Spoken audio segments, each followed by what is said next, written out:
Philosophy के आसपास जो टहलते हैं वो सबसे पहला सवाल यही पूछते हैं कि आखिर फिलॉसफी है क्या। और ये सवाल पूछना थोड़ा सा जायज़ भी है, क्योंकि आपने बचपन में फिलॉसफी तो पढ़ी नहीं है। आपने मैथमेटिक्स पढ़ा है, साइंस पढ़ा है, हिस्ट्री पढ़ा है। इन सारे सब्जेक्ट्स को लेकर, स्ट्रीम्स को लेकर अगर मैं आपसे पूछता हूँ कि बताओ ये आखिर है क्या, तो तुम्हारे पास कुछ तो है बताने के लिए। पर फिलॉसफी का मामला थोड़ा सा ट्रिकी हो जाता है। आखिर बताएं तो बताएं क्या, फिलॉसफी है क्या। अब अगर तुम ब्रॉडली फिलॉसफी की जो डिसिप्लिन है, इसमें अलग-अलग जो फिलोसोफर्स बैठे हैं, उनसे भी डेफ़िनेशन लेने जाओगे, तो लोग तुम्हें क्लियर कट बताएँगे नहीं व्हाट एग्ज़ैक्टली इज़ फिलॉसफी। सबकी जो है अपनी-अपनी अलग-अलग डेफ़िनेशन चल रही है। कोई भी दूसरे की डेफ़िनेशन के साथ एकदम कंप्लीटली एग्ज़ॉस्टिवली एग्री नहीं कर रहा है। तो ये इकलौता ऐसा वाहिद तुम्हें स्ट्रीम मिलेगा, डिसिप्लिन मिलेगा, जो काम भी कर रहा है और सब्सटेंशियल काम भी कर रहा है। I will tell you later कभी कि सब्सटेंशियल काम किस तरह का है। लेकिन इसको खुद ही आइडिया नहीं है कि भाई आखिर फिलॉसफी है क्या। अब इस चक्कर में एक पूरी की पूरी नई ब्रांच निकल आई है, which is called Meta philosophy. तो मेटा फिलॉसफी पूरा का पूरा फोकस इसी पे करती है, ये जानने के लिए कि फिलॉसफी है क्या। अब होता यह है कि जब स्टूडेंट्स और बच्चे नए नए फिलॉसफी में आते हैं, तो उनको एक वर्किंग डेफिनेशन फिलॉसफी की पकड़ा दी जाती है। वो वर्किंग डेफिनेशन बेसिकली बहुत ही चूरन टाइप की डेफिनेशन है, जो उनको समझा दी जाती है। जैसे फिलॉसफी है क्या, तो फिलॉसफी जो शब्द है उसको दो पार्ट में तोड़ दो। एक हो गया फिलो, एक हो गया सोफिया। अब फिलो का मतलब हो गया लव और सोफिया का मतलब हो गया नॉलेज। लो भैया, फिलॉसफी तैयार हो गई। Love for knowledge is basically philosophy. तो जो वर्किंग डेफिनेशन है ये फेल कर जाती है, इतनी सब्सटेंशियल नहीं है। पर लोगों को समझाना है कि फिलॉसफी कुछ तो है यार, तो इसलिए बता देते हैं, चूरन की तरह चटवा देते हैं। अच्छा, दूसरा इशू ये आ जाता है कि नॉलेज क्या है।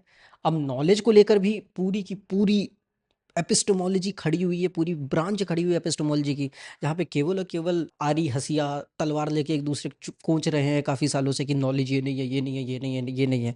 तो we don't have a good definition of knowledge as well as of now. तो अब क्वेश्चन ये हो जाता है, जब तुम्हारे पास नॉलेज की डेफिनेशन नहीं है, तो भाई तुम फिलॉसफी की डेफिनेशन कैसे दे सकते हो और उसको इस तरह से कैसे प्रेजेंट कर सकते हो। It is basically love for knowledge.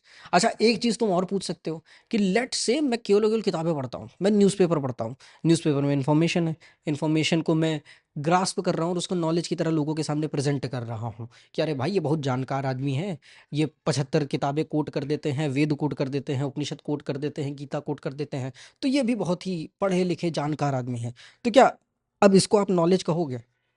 आप पॉलिटिशियंस के साथ बैठोगे, 2-2 4-4 10-10 साल पुरानी वो घटनाएँ याद किए रहते हैं जब उन्हें अपनी अपोज़िट पार्टी को लपेटना होता है। तो क्या उनको नॉलेज कहोगे? ये जो इन्फॉर्मेशन उन्होंने अपने दिमाग में रख रखी है, क्या इसको नॉलेज कहोगे?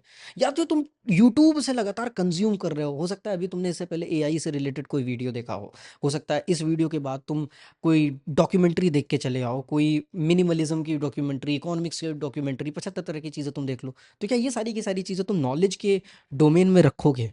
क्या ये नॉलेज है?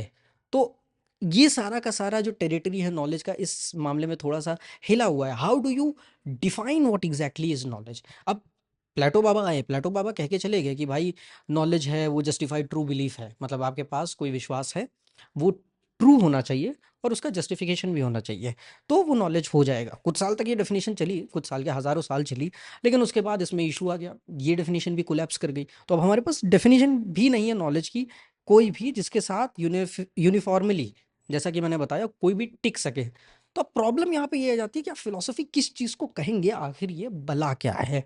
मेरे नज़दीक एक फिलोसोफर हुए हैं, विल्फ्रेड सेलर। उन्होंने फिलॉसफी की एक डेफिनेशन दी है, छोटी सी डेफिनेशन है, and I like that definition quite a lot, क्योंकि उससे क्या होता है कि आप फिलॉसफी को भी समझ पा रहे हो, फिलोसोफाइज करना क्या है उसको भी समझ पा रहे हो। तो ये जो मेरी दोनों शंकाएं हैं, वो उसमें समाधान पा जाती हैं। और तीसरी चीज़, ये जो नॉलेज वाली चीज़ है ना कि नॉलेज की डेफिनेशन नहीं है, उससे भी आप बच जाते हैं।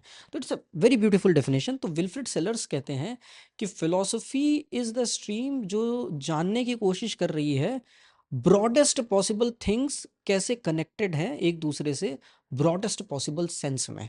सो बेसिकली बहुत सारी चीज़ें दुनिया में हैं, बहुत सारी फील्ड्स दुनिया में हैं, बहुत सारे लोग दुनिया में हैं, विचार हैं, विचारधाराएं हैं, स्ट्रीम्स चल रही है, सब कुछ है, लेकिन एक इंटरकनेक्टेड वेब है जो आपस में जुड़ा हुआ है। और फिलॉसफी एज अ फील्ड क्या कर रही है, फिलॉसफी क्या है, स्टडी है इस ब्रॉडेस्ट पॉसिबल कनेक्शन में कि ये आखिर एक दूसरे से जुड़ा कैसे सब कुछ। You are making sense of the world out there. ये जो दुनिया आपके बाहर, आप इसे जानने की कोशिश कर रहे हो, और नॉट जस्ट दुनिया जो बाहर है, अंदर जो दुनिया है आप उसे भी जानने की कोशिश कर रहे हो। So it's trying to figure out the world inside as well as the world outside. अब इस डेफिनेशन के साथ अच्छी चीज़ ये है कि ये बहुत ही रिस्ट्रिक्टिव और लिमिटेटिंग डेफिनेशन नहीं है, क्योंकि कई बार ऐसा होता है कि आप जब एकेडमिया में आते हैं तो आप एक पर्टिकुलर डोमेन में काम करते हैं। अब डोमेन में काम करते हैं तो आप केवल उस डोमेन के एक्सपर्ट रह जाते हैं। तो इस डेफिनेशन से एक झलक ये भी मिल जाती है कि as a philosopher you are not just suppose to be focused on one single domain throughout your life, और बाकी दुनिया में क्या चल रहा है या फिलोसफी की सब ब्रांचेस में क्या चल रहा है आप उसके बारे में कुछ नहीं जानते। नहीं, जब ये बात कही जाती है you are making sense of broadest possible things in broadest possible way possible, तो आप ये कहने की कोशिश कर रहे हो कि आपके बारे में आपको हर एक चीज़ का ज्ञान तो होना चाहिए, एटलीस्ट वर्किंग नॉलेज तो हर चीज़ की होनी चाहिए ब्रॉडेस्ट पॉसिबल सेंस में एज अ फिलोसोफर। अब जो आपके इंटरेस्ट के डोमेन से जहाँ पे आप वाकई इंट्रीग होते हो वहाँ पे आपको डीपेस्ट पॉसिबल सेंस में जाना है।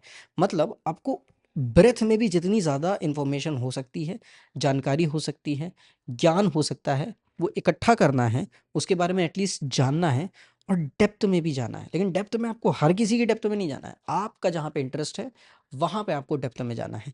और ओनली थ्रू दिस वे और दिस काइंड ऑफ एंगेजमेंट आप दुनिया को जान सकते हो, आप वर्ल्ड को जान सकते हो।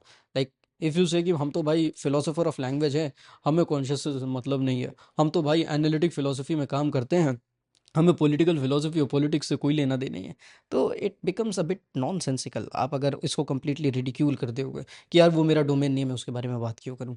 थोड़ा सा आपको इन सभी डोमेन्स के बारे में जानना है। फॉर इंस्टेंस एआई आ रहा है, एआई के ऊपर क्या बातचीत चल रही है, रीइंफोर्समेंट लर्निंग को लेकर जो अभी रिसेंट डिबेट्स आई हैं उसको लेकर क्या बात चल रही है। तो ये सारी चीज़ें आपको एक बार कंज्यूम तो करनी पड़ेगी। इट इज़ नॉट नेसेसरी कि आप इस पे फिलोसोफाइज़ करो, इट इज़ नॉट नेसेसरी कि आप इसके ऊपर अपनी थिंकिंग अप्लाई करो और इसको और ज़्यादा शार्प करो या डिफरेंट बेटर डायरेक्शन में ले जाने की कोशिश करो। ये आपसे कोई एक्सपेक्ट नहीं कर रहा, but you should have some idea कि आखिर इधर हो क्या रहा है। And until unless you have this kind of idea, बात उस तरह से जमती नहीं है। तो बेसिकली इस वीडियो में हमने यही जाना कि फिलॉसफी की डेफिनेशन जो हम बरसों से सुनते आ रहे हैं कि it is basically love of knowledge, वो ठीक नहीं है, वो कोलैप्स कर जाती है, फेल कर जाती है, इतनी एफिशिएंट और इफेक्टिव नहीं है। तो फिलॉसफी की कौन सी डेफिनेशन के साथ मैं पर्सनली बहुत ज़्यादा अलाइन करता हूँ, वो विल्फ्रेड सेलर्स की डेफिनेशन है। और उस डेफिनेशन में वो यही बताने की कोशिश कर रहे हैं कि इस दुनिया को अगर जानना है तो ब्रॉडेस्ट पॉसिबल सेंस में आप उस दुनिया को जानना चाहते हैं, और कैसे सारी चीज़ें ये जो हज़ार तरह की चीज़ें एक दूसरे से जुड़ी हुई हैं ब्रॉडेस्ट पॉसिबल वे में, उसको आप फिगर आउट कर रहे हैं। Because we don't even know what exactly truth is. There is not even a single working or consensual definition of truth. So it's a messed up area to be in, it's a messed up territory to be in, but it is fun as well.